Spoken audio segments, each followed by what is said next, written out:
It's one thing to show up in your own jet and then get in an Uber or whatever. It's a totally different level of flex to show up your in your jet helicopter. to your helicopter and then fly to wherever it is you're going. Welcome to Own the Jet by Aspen Aero Group, where we share perspectives from some of the leading voices in private jet ownership and business aviation. I'm your host, Derek Savage, along with my co-host, Jason Spoor, president of Aspen Aero Group. Our guest today is Bryan Duhl, CEO and co-founder of Phoenix Aviation Solutions. With a background in leading helicopter operations for the U.S. Army, Bryan and his team at Phoenix bring military-level planning and expertise to the private helicopter market. Join us as we dive deep into the mechanics, mindset, and moments that define jet ownership. And together, we'll learn what it takes to own the jet. All right, cool. So Bryan Duhl, welcome to Own the Jet. Thanks for joining us, man. Man, it's an honor. Jason, Derek, thank you for having me. So we've never, ever had somebody on where we've talked about helicopters. We don't do no whirlybirds. We don't. We are today. But, here's the thing, right? Like, if you own a jet, if you are in that world, you're also exposed to a lot of other worlds that are close to that or like, part of that, right? So you own a company that Phoenix Aviation Solutions that deals specifically in helicopter transportation. Is that right? That's right. So it's exclusively, it's my business partner and I, veteran-owned company. We're all of the special operations background, and I have the most experienced maintainers and pilots when it comes to helicopters in existence.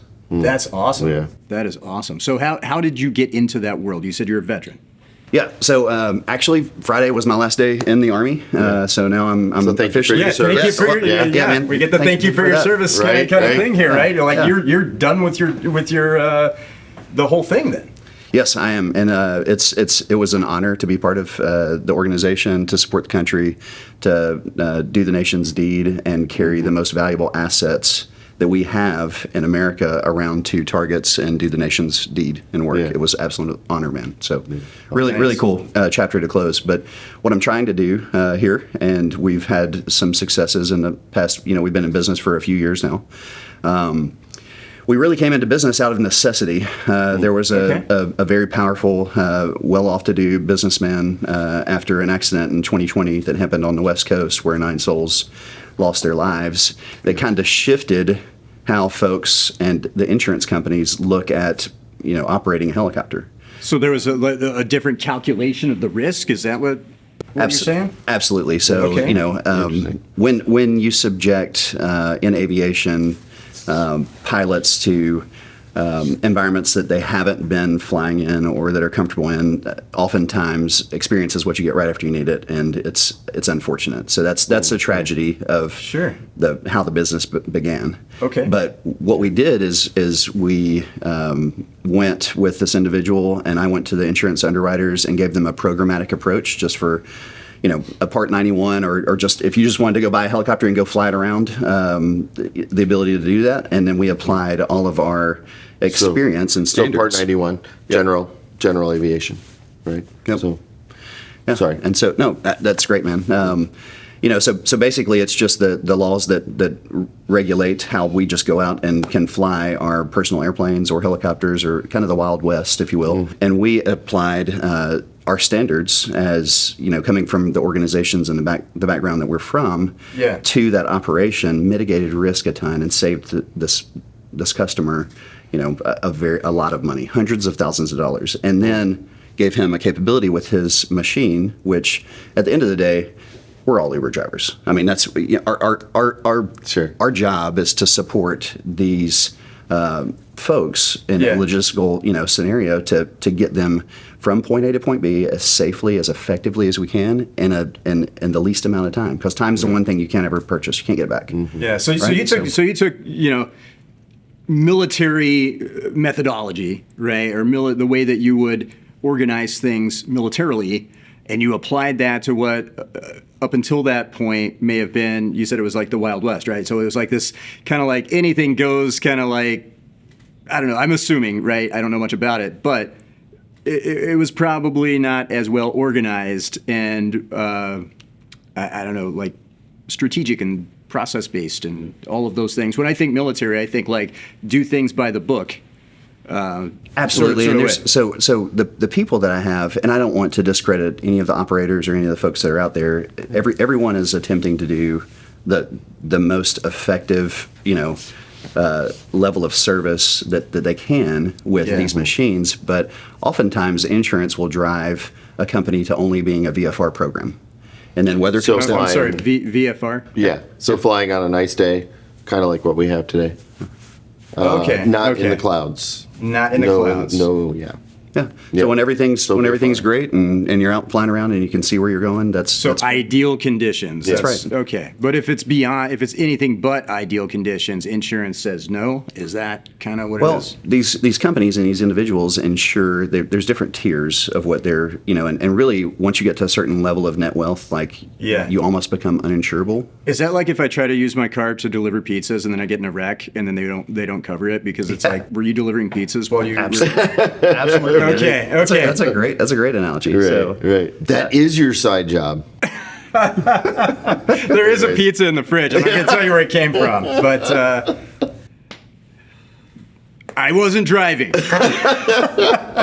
In case Allstate is listening. Yeah. In case I got a claim out or anything. Right. oh man, you're cracking me up. So going, just talking about the basic function of what your company does. So we have a Gulfstream, Bombardier, Falcon Jet, whatever, and Embraer. We fly into airport A, and our guy needs to go another maybe 2 hours drive. Mm-hmm.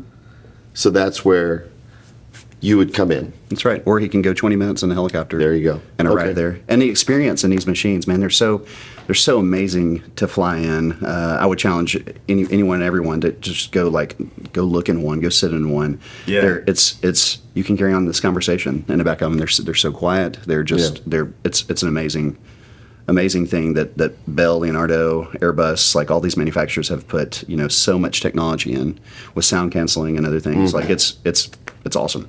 So, and I can just imagine too, it's one thing to show up in your own jet and then get in an Uber or whatever. It's a totally different level of flex to show walk up from in your jet helicopter. to your helicopter Right. and then fly to wherever it is you're going. Yeah. Not that that's the point, Yeah. right? It's efficiency and safety in a lot of ways too. But I mean, that is the pinnacle of being able to get to where you want to go on your own terms, I would assume. Is there anything beyond that? That's it. No. That's it. No. Maybe Well, so maybe I took my yacht to the airport. I don't know. like maybe LaGuardia. Sure. But where you can pull up. Nowadays, too, we're looking at helicopters. Helicopters, obviously, your world. But speaking to what's coming with eVTOL, so now we're looking at a whole different way of transportation. Yeah. What are your thoughts on that? And how is your company kind of adapting or looking at that in the future? So, one, I believe it's genius. Yeah. I do. I think that the FAA and the regulators and the folks that are trying to keep everyone safe in the process is in the process of, they're figuring it out right now. Right. So So you're talking, just so I'm clear, you said eVTOL? eVTOL, yeah. So I have no idea what that means. go ahead. Yep, they're vertical electric vertical lift platforms. Okay. So similar to a helicopter, they're a lot quieter. There's actually, if you watch, there's some manufacturers out there that have commercials and they're talking about the Olympics that come up and that are coming up in 2028 and using those machines to move folks. I would say, Jason, that we're a very long way away from being autonomous. Yeah. Oh, yeah. The reality of it is people are scared of helicopters, right? Mm-hmm. They're not educated in this realm because, I've trained hundreds of pilots to land with the engines off. Like it's called an auto rotation, and we can land one in the area of this room with relative ease versus you're cruising along at 400 knots and now you've got to glide down to wherever and that forces you to look for a very long place to land Right. in an airplane. So True. when you pair our approach and these guys, my team, they're off the deep end OCD, and like, that book is kind of at an angle, like they would be straightening it up right now, right? Yeah. So anything that's not exactly, funny. I know Yeah. that's bothering Any- you. You got that better. so anything that's not just like it's supposed to be, I mean, they're Sure. hypersensitive to all those, and Okay. they do the planning. They'll plan 10 hours for every Yeah. hour that they fly, because we are off airport operations. They'll go and they'll get the land use agreements for the skyscraper or the ranch or wherever we're going to land. Right. They'll do imagery studies. They'll Make sure there's snipers on the roof all around. All that No. stuff. Right. former life, but they'll Yeah. and they're amazing at doing all this. But we've applied a tenth of that to mitigate risk and buy down risk. Yeah. And so then when I go and I work with the insurance companies and I show them that I've got a 10,000 hour cockpit of pilots that are trained in all environments, I Yeah. have a team that does it's a PDSS or a pre-deployment site survey to wherever they're deploying the machine into to mitigate risk and do all the things. So there's a lot going on in the background to enable this to happen at the most ultra high net worth levels or the So C-suite that's the interesting executives. part about this to me, because it's like, you think about, if I'm an insurance company, I'm charging as much as I can for somebody that's flying in a helicopter, because I know that if something goes wrong, it's going to go really wrong, or at least that's my thought, right? And if what you're bringing to the table with this sounds like various levels of risk mitigation that you wouldn't get otherwise, that may be able to convince insurers that maybe there's not as much risk now.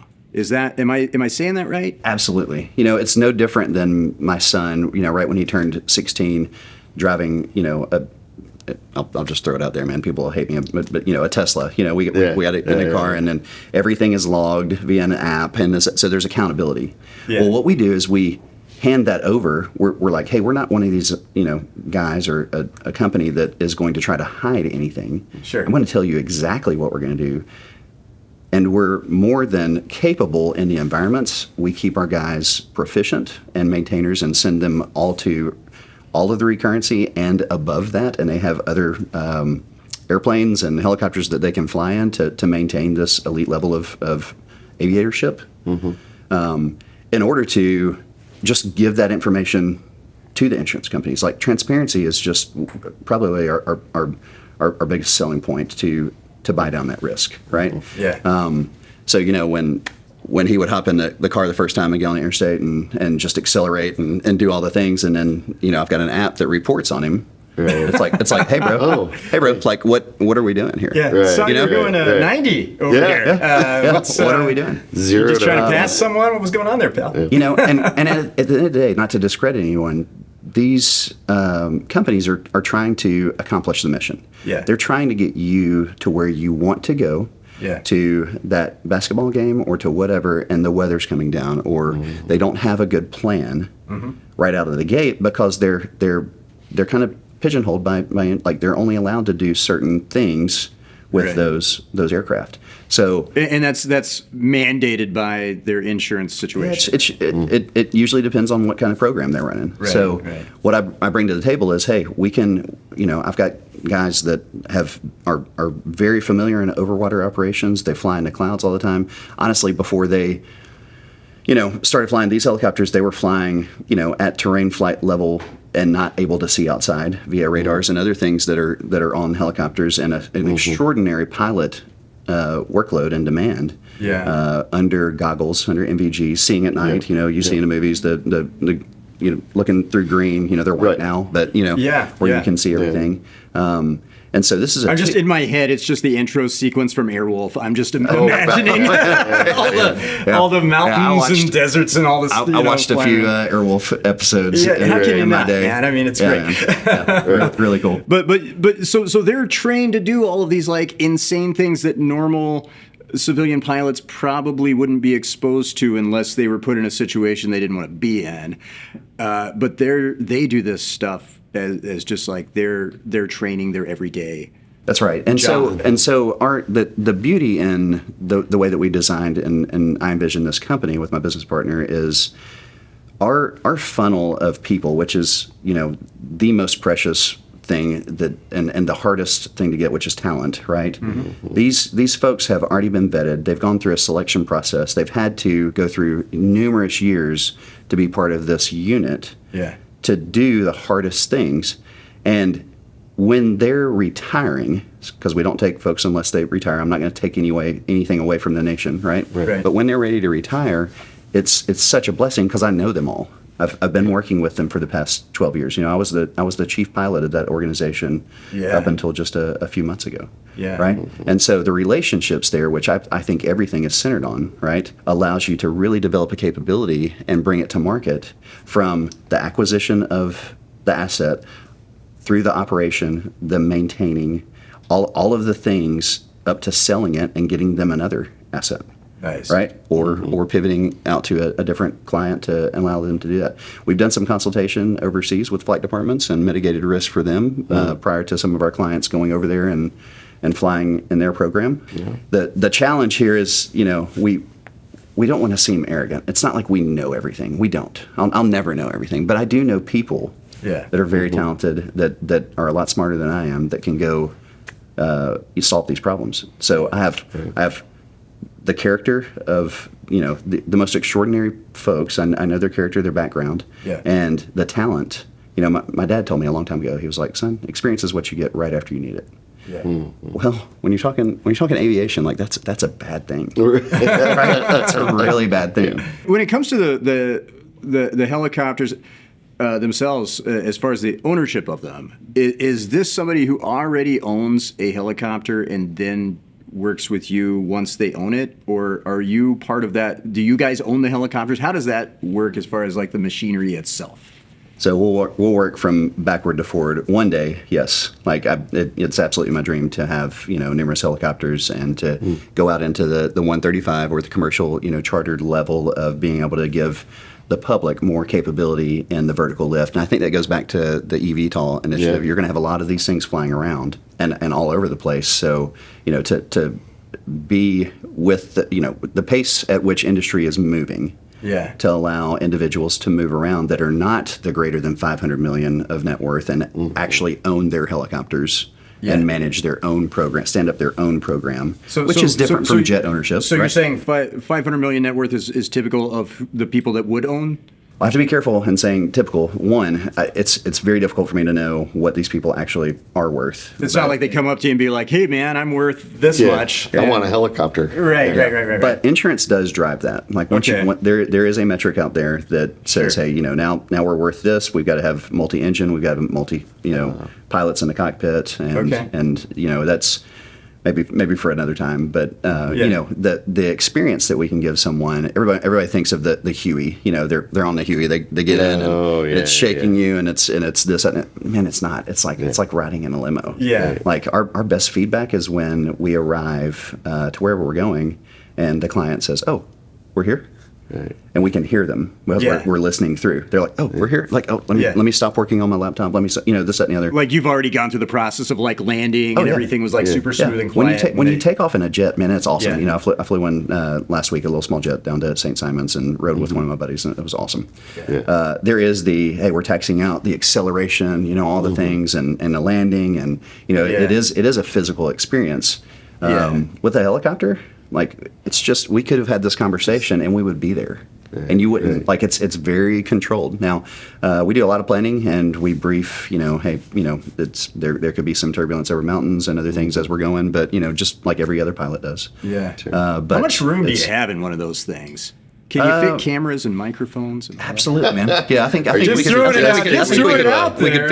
figure something out. Next time, we'll do the back of them is similar to this couch. And you can have a couch that is over here. So it depends on what seating configuration that the manufacturer that they want, right? If they want a little workstation or if they want a console for drinks and other things, you can configure it for 5 or 6 or however many seats.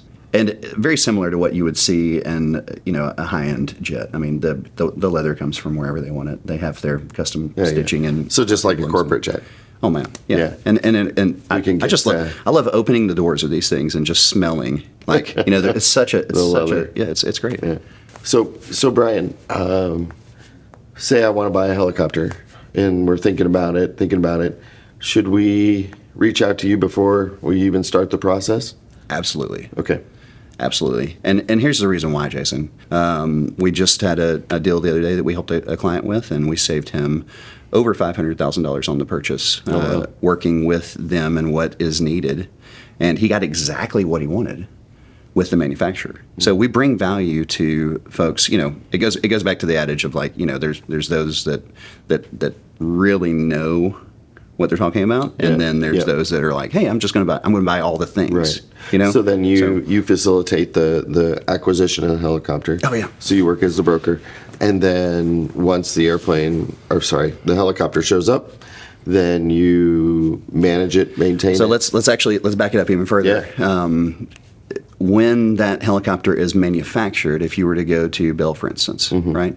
My team will go out and they'll fly the machine to a location, and then we will integrate and oversee the customization of and all the things, and then the acceptance flights done by the test pilots at the location will likely be done with or we'll accept it right after, so with my chief pilot. Yeah. And then we'll ferry that aircraft back to usually a ceremonial / whatever's going on to then present it. We'll land prior, wipe all the things off, make it look as pristine as we can, and then arrive with it so that they can experience that new car feel. Right. Break the champagne bottle over the front windshield. Oh yeah, man. Yeah, for sure. Do you like hang air fresheners to keep that car thing going, or does yeah, I've got people from all over with their backgrounds, and I think one of my business partners would like the little fuzzy dice. We don't. I would rock that 100%. Yeah. Our actual challenge though is, and this comes from our background, is to be the gray man, right? Okay. We're not. Jason, if you're our principal, we're not fist bumping. We're not, your buddy, this, that, and the other. Right. Now, we will be. Yeah. But we honor your time and your professional, agendas and everything to know all of the details about you as much as you give us, so that when something goes wrong, we have contingencies already planned. Yeah. So we've coordinated with the local surgeon. We've done all of the things in the background, and we know your wife's favorite flower. Right. That you only like green M&Ms. That's my wife, right? Yeah, I don't know where it comes from, but only the green M&Ms, right? And so we know that level of detail, so that on your worst day, we're going to make it better, right? So we're there to serve you. Right. Nice. Yeah, I like it. So yeah, and if you're getting to the world of helicopters, does anybody do it this way? Is this something that's new to the industry, or? So I don't know of anyone Okay. that does this. That's not to say that they're not out there. Right. And it's interesting. We've been in business for a few years. Yeah. We haven't socialized. Again, thank you for having me here. Yeah. Right? Dude, We haven't- great to we have haven't- you. Thanks for coming. And Savage Media and Aspen Aero, awesome, right? I'm super honored to be a part of this, but it's just been a word of mouth type thing, and oftentimes when you're talking to this level of client and wealth and power and other things, they just start connecting in the background. Now, what I want to do is make the industry better, right? Okay. What does that mean to you?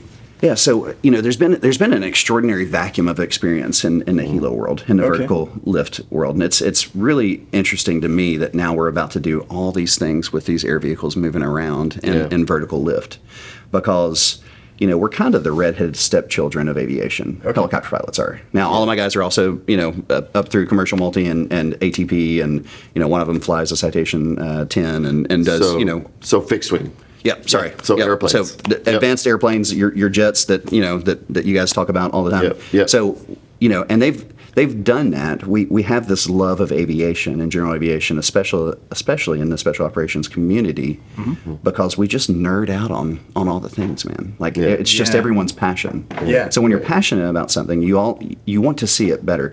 Both of my sons want to become pilots, right? Not to get hammered. And when we say pilots, do we mean helicopter pilots? Well, so when my oldest was like, Dad, I want to be a helicopter pilot just like you. Nice. I turned over to him and I was like, you do not want to fly helicopters. Right. You want to go fly jets. Right? And so It has been a challenge with, in the last, because you had the Vietnam era, you had a ton of helicopter pilots, you had a ton of experience. Sure. But they're all flying Hueys though, right? Yeah. Well, they transitioned into EMS and other platforms. Okay. You had a ton of experience in the market, and then pilots make the most money flying corporate jets and in the airlines once they gain their seniority. They do. Yeah. I mean, helicopters make about, helicopter pilots make maybe half on their best day of what they could make. Is there just not the demand, or like what's that? I think there's a few things. And I'll be real careful to get opinionated about that, but it does kind of baffle my mind because, I mean, who's flown a helicopter in here, right? Like, right. I've flown airplanes, Yeah. and it's like, well, why not? Well, because it's so expensive. Yeah. You have to find the right location. I mean, it's a 200 to 1 ratio. Yeah. Airplanes and availability of all those things, inexperience. It all kinds of, it kind of muddles everything. And then at the end of the day, these guys that did have experience that was likely generated by the military were like, hey man, like I'm a mid-career guy. I can go make a couple $100,000 like out of the gate flying these jets. Like, why would I want to stay in this industry? Yeah. Now, the reason that I'm the dummy and stayed in it is because I absolutely love it. I don't think there's another way to land you at your back door of your residence and look at everyone down below you in traffic and all of these things As you're flying through it. as you're doing everything, and you get to fly. I'm not saying flying airplanes is not real flying, but when I fly, You just kind of said that. When when I fly a machine just off, because you can do this with airplanes too, but you have to coordinate and do all the things. But when you fly just off the treetops and you're down, at a terrain level, you get to see so much more, man. It's just such I'm just so in love with it, and I always have been. Yeah. So maybe I'm the dummy, but it's where we live, and it's what we really like to do, and my entire team's that way. Awesome. So awesome. I love it. Pretty cool. I ask this of all of our guests. I sound like Jack Nicholson now. I ask this of all my prey. If I am of the means and I have the business need, et cetera, that I would want to get into the world of owning a helicopter and or getting the use of a helicopter in some way to get to my destination, how do I get started in that world?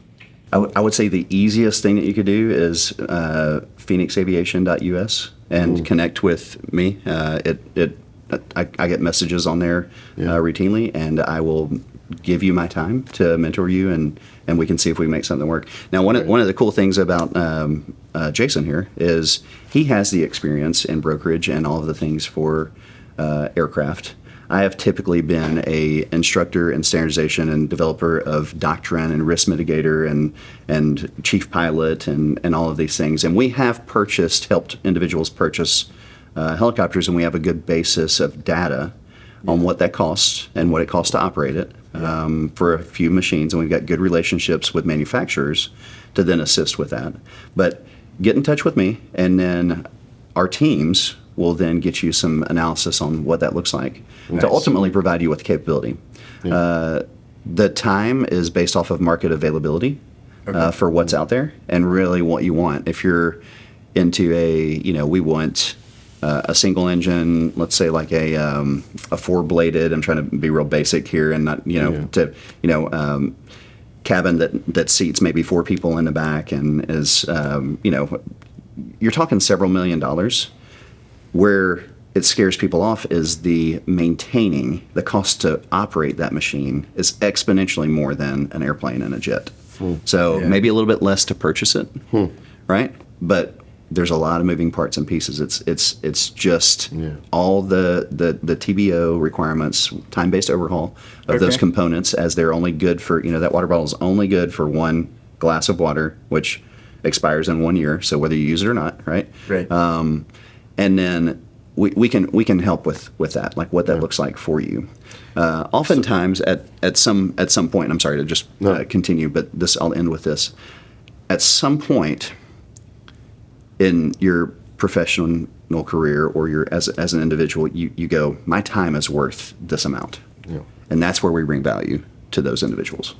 Nice. So if I need to get from, let's say my jet lands at the regional airport and I need to get to some place that maybe is difficult to get to, or I need to get there more quickly than other means can get me to, that's when I make that calculation. Absolutely. Nice. Absolutely. And if I want to go in there with, a helicopter painted like Airwolf and everything looking all badass, that's an upcharge. But you can make it happen, right? Yeah, hopefully. Absolutely. That's all I want for Christmas, man. Yeah. Stealth mode. That's it.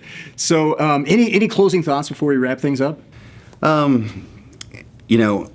company, we are all just extremely grateful for each other, the relationships that we have with folks in the industry, our families, the quality of life that we have now, being in a position to absorb as many veterans and special operations backgrounded folks to then mitigate risk and bring capability to the market, to individuals. Like, I'm so grateful for this opportunity. And I'd like to close on that, man. Thank you guys so much for having us. Awesome. So, Yeah, Awesome. absolutely. Bryan Duhl, Phoenix Aviation Service. Thank you so much, man. Yeah. Appreciate it. Yeah, extremely. Thanks, brother. Thank you for watching Own the Jet. If you want to see more Own the Jet, make sure to subscribe to our channel on YouTube and leave a comment telling us what aspect of jet ownership you'd like to know more about. Own the Jet is brought to you by Aspen Aero Group, your trusted partner in private and corporate jet ownership. Learn more at aspenaerogroup.com. This has been a Savage Media production.